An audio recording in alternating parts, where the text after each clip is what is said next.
Eu quero ler com você a palavra de Deus e Evangelho de Lucas, capítulo 4. Eu quero ler agora de manhã, do 1º ao 4º versículo.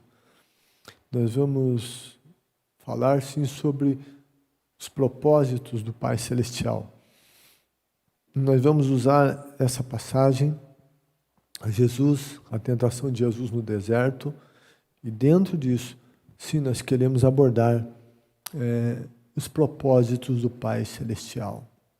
Diz assim: então Jesus foi levado pelo Espírito ao deserto para ser tentado pelo diabo. Depois de jejuar 40 dias e 40 noites, teve fome.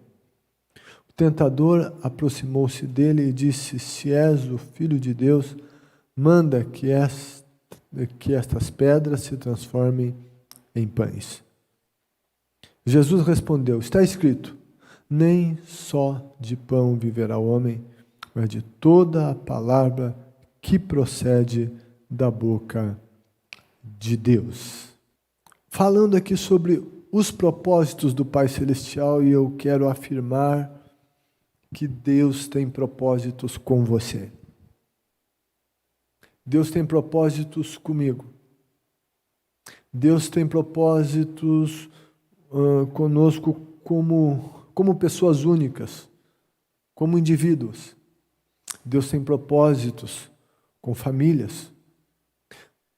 Deus tem propósitos com igrejas. Deus tem propósito com a primeira igreja.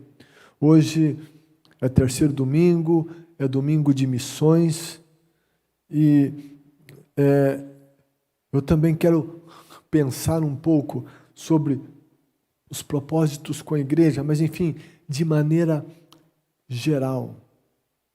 E o maior exemplo de alguém que buscou cumprir os propósitos de Deus e efetivamente os cumpriu é a pessoa de Jesus. Jesus disse que nós deveríamos de aprender dele. Aprender dele. Então, ele é aquele que tem a nos ensinar sobre propósitos, e a vida dele foi uma vida vivida com o objetivo de cumprir os propósitos do Pai Celestial. Jesus veio ao mundo para cumprir os propósitos dele. Jesus disse, João capítulo 4, versículo número 34, ele falou: a minha comida é fazer a vontade daquele que me enviou e concluir a sua obra. E é muito interessante isso, Jesus dizendo a minha comida. Comida é aquilo que nos sustenta. E o que sustentou, o que direcionou, o que impulsionou, o que levou a vida de Jesus foi o buscar fazer a vontade daquele que o tinha enviado. Deus Pai enviou Jesus a esse mundo. E Deus amou o mundo de tal maneira que deu seu Filho unigênito para que todo aquele que nele crê não pereça, mas tenha a vida eterna. Deus é aquele que envia as pessoas com propósito, com missão. Ele fez isso com Jesus. Jesus reconhecia isso, que o Pai o tinha enviado. E é lógico, Jesus, é outro nível. Deus havia todo um plano de redenção em Jesus. Mas eu quero dizer a você que eu e você também viemos a esse mundo e fomos enviados por Deus para essa terra. Nós não nascemos por obra do acaso. A nossa vida não é um acidente, a tua vida não é um acidente. Cada pessoa que é concebida nesse mundo, quando o esperma fecunda o óvulo, independente da situação que isso ocorreu. Se isso ocorreu dentro de uma atmosfera boa, agradável, intencional, dentro de um casamento, ou, quem sabe, aí numa relação de um homem e uma mulher, até mesmo sem compromisso, mas de repente houve a concepção. Cada ser nesta terra que é concebido, Deus olha para aquele ser concebido e Ele ama, porque a Bíblia diz que Deus amou o mundo de tal maneira que enviou o seu Filho unigênito para que todo aquele que nele crê não pereça, mas tenha vida eterna.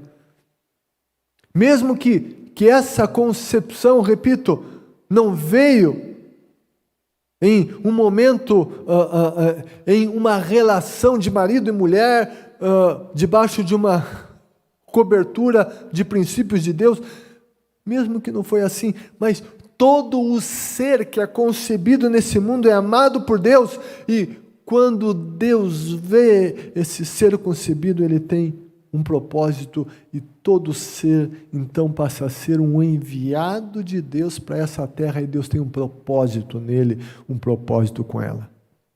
Deus tem um propósito com você. Deus tem um propósito comigo. Agora, o cumprir ou não esse propósito é uma outra história. Deus tem, mas Ele não impõe.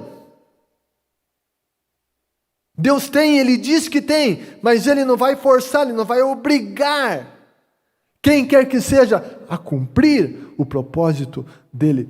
Mas eu quero afirmar, repetir, reafirmar, Deus tem propósito com você, mesmo que você talvez olhe para você e não entenda isso, não veja como você se ache alguém incapaz para cumprir propósitos de Deus. Olha a minha situação, olha o que eu estou vivendo, olha as minhas dificuldades. Como assim? Sim, Deus tem propósito com você.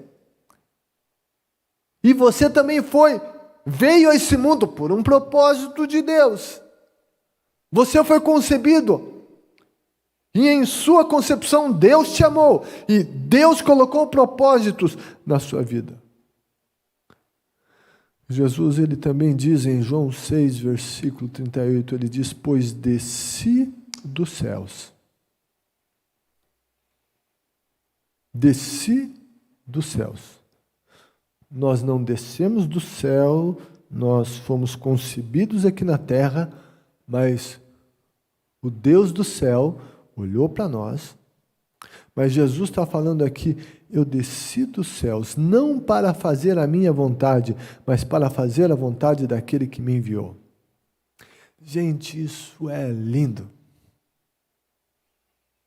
Jesus dizendo: eu desci, eu deixei a glória. Jesus deixou o louvor dos anjos, o Criador veio a esse mundo. O Criador se permitiu ser concebido como homem no ventre de uma mulher e lá ficar 9 meses em gestação. O Criador, e Jesus é Criador. João, capítulo 1, versículo 1, diz: no princípio era o Verbo estava com Deus, e o Verbo era Deus.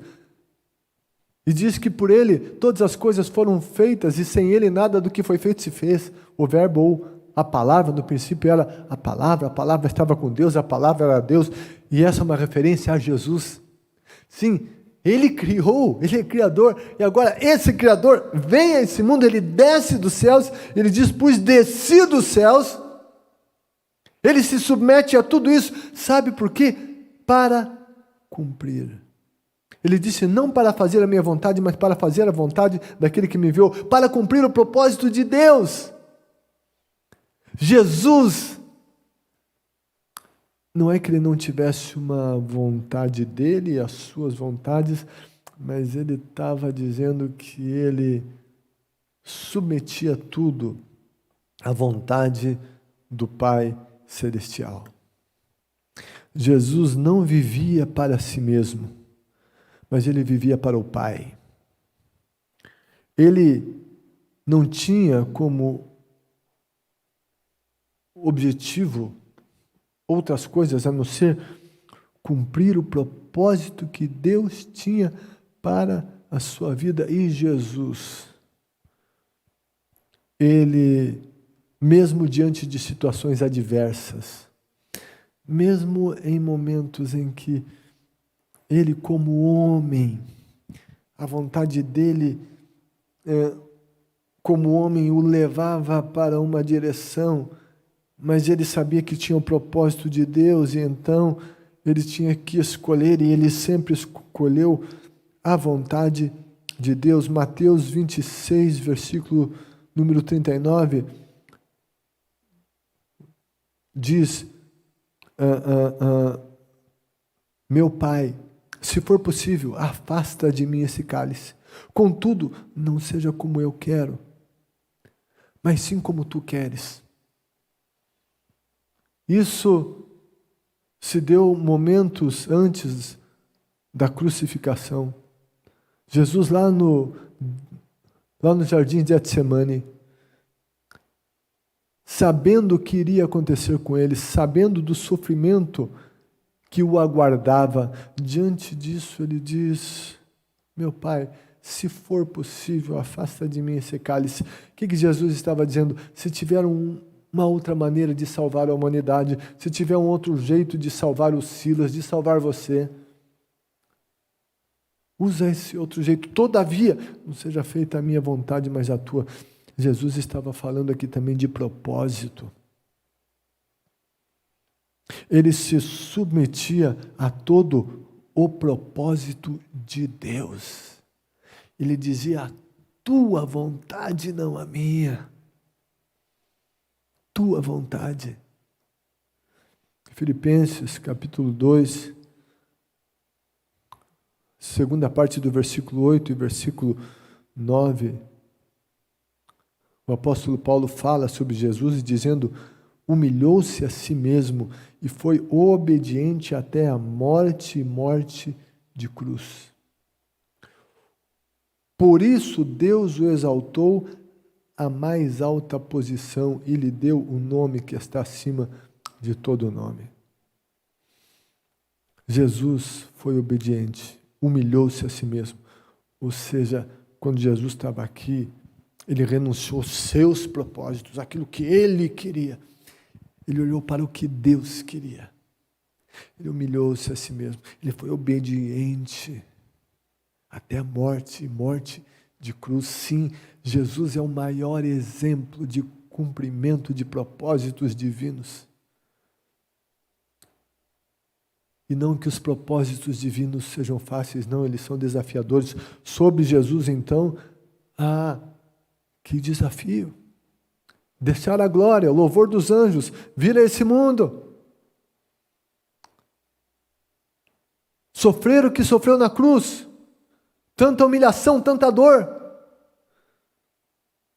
Sendo Deus, Jesus faz tudo isso porque ele tinha um propósito. Você sabe qual que era o propósito de Jesus? Fazer a vontade do Pai. A vontade do Pai envolve a tua salvação, a minha salvação, a nossa salvação, o nosso resgate. Esse era o propósito de Deus.